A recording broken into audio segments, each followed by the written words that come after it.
Hola chicos, como parte de la unidad decidí grabarles un tutorial donde vamos a englobar todo lo que hemos estudiado en la unidad de la poesía, la métrica, la rima y las figuras literarias.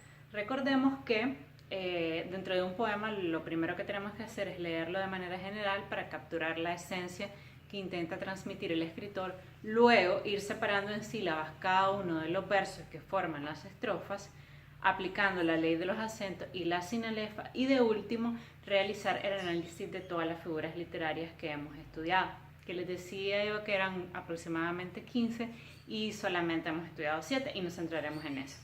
Entonces, el poema que vamos a analizar ahora se llama El Fantasmita. Primero lo leemos de corrido, estando atento al oído qué tipo de rima utiliza el autor.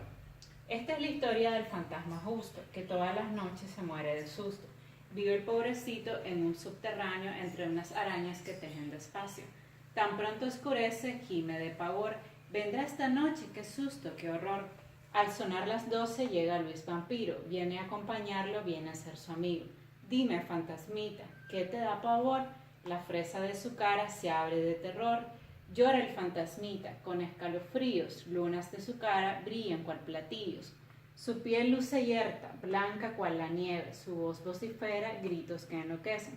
Y luego susurra, temo a los ratones, temo a que me coman en estos rincones.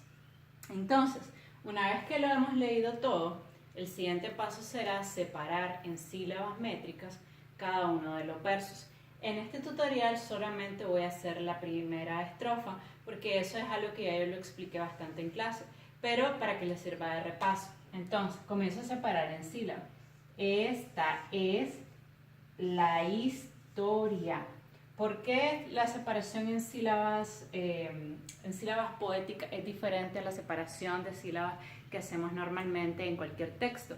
Porque yo les explicaba que como la poesía había nacido de carácter oral, en ese tiempo no se escribían los poemas, por tanto la separación de sílabas no se hacía tal como se escribía, sino tal como se oía.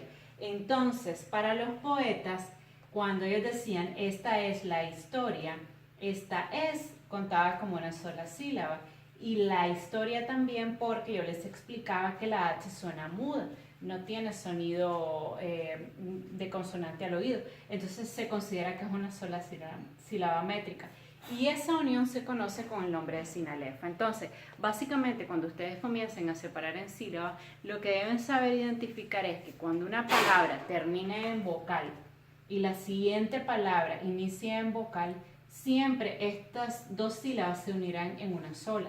Y si la palabra termina en vocal y la siguiente palabra comienza en vocal en H muda o en I con sonido de vocal, también se formará una sola sílaba métrica. Por ende, aquí hay 1, 2, 3, 4 y 5.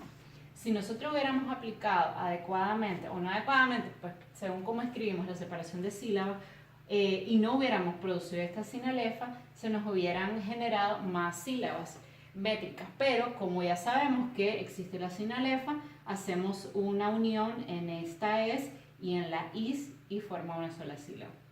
En el siguiente verso, del fantasma justo, aquí no pasa nada, se separa igual a como se dice. Vean, del fantasma justo. Entonces, 1, 2, 3, 4, 5 y 6. Recordemos que siempre hay que analizar la última palabra del verso, porque si esta palabra es aguda, se le va a sumar una a las sílabas métricas. Si es esdrújula, se le va a restar una, y si es grave, queda igual.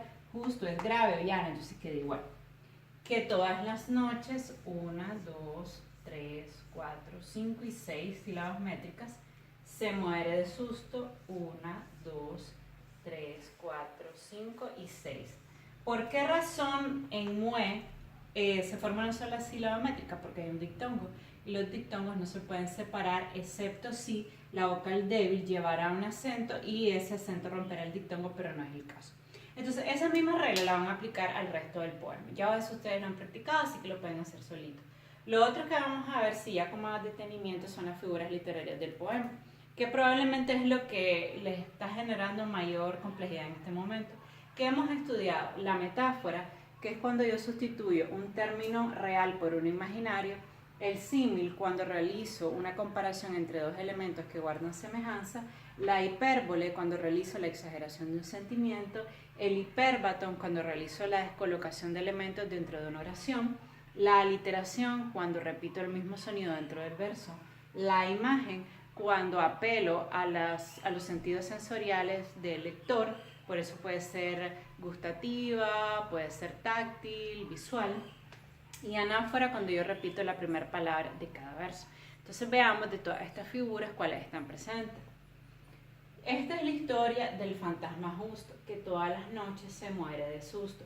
Si ustedes se fijan aquí, justo y susto tienen sonidos similares porque tienen las mismas vocales. Entonces quiere decir que esas dos palabras están formando una aliteración, que no es más que la repetición de los mismos sonidos vocálicos o consonánticos dentro de diferentes versos. Luego tengo que todas las noches se muere de susto. ¿Realmente una persona se puede morir de susto? ¿O alguien se puede morir de susto? No, realmente hay una exageración de ese sentimiento, de ese susto, para precisamente impactar más al lector. Pero no es literal, entonces es una hipérbole, es una exageración. Luego vive el pobrecito en un subterráneo. Ahí estoy creando una imagen visual porque estoy describiendo el ambiente en que vive el personaje. No es en cualquier lugar, es en un subterráneo. Entre unas arañas que tejen despacio. ¿Pueden realmente las arañas tejer? No. Quienes tejemos somos las personas. Entonces aquí lo que existe es una personificación, porque le estamos atribuyendo cualidades humanas a algo que no lo tiene, porque las arañas sabemos que no tejen, tejemos nosotros las personas.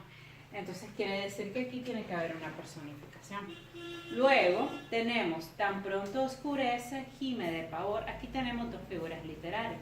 Una imagen visual porque nos transporta a que cuando se hace de noche él siente miedo, mi fantasma, y gime de pavor, una imagen auditiva porque apela al sentido del oído.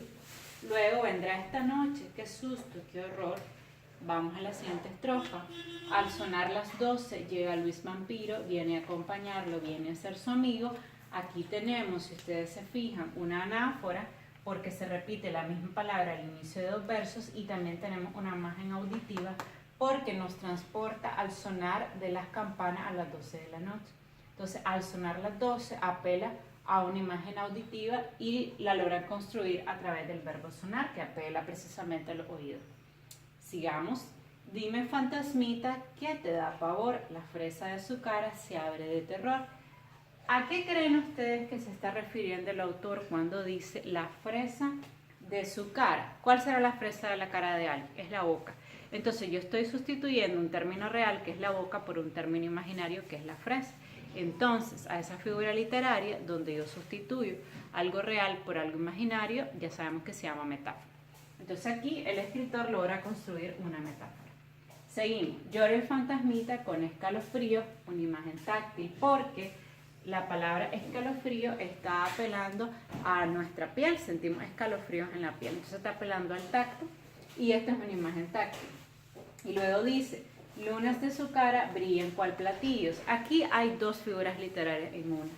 Lunas de su cara, está sustituyendo a los ojos de la cara de una persona. Las lunas de su cara no son más que los ojos de su cara. El escritor sustituye ojos por lunas.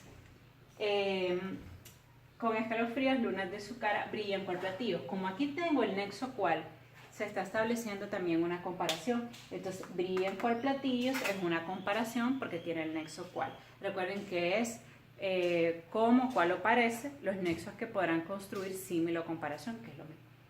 Después, su piel luce yerta, blanca cual la nieve, tenemos el nexo cual, por ende tenemos una comparación.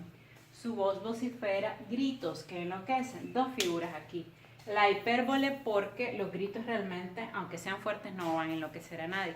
Es una manera de exagerar el sentimiento. Y también aquí hay una imagen auditiva porque vociferar es gritar y los gritos se perciben a través del oído. Entonces es una imagen por eso auditiva.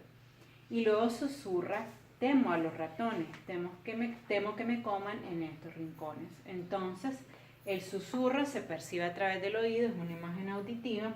Temo y temo se repiten dos versos, es una anáfora. Y también Temo a los ratones, temo que me coman aquí, es una hipérbole porque realmente está exagerando el sentimiento de terror del fantasmita. Él está diciendo que tiene tanto temor que teme que los ratones se lo coman, pero realmente esto más bien sería una hipérbole. Entonces, de esta manera, si ustedes se fijan, de manera rápida y sencilla, hemos realizado el análisis de los poemas. Si tienen cualquier duda, me pueden escribir a mi correo electrónico y regalarme un like.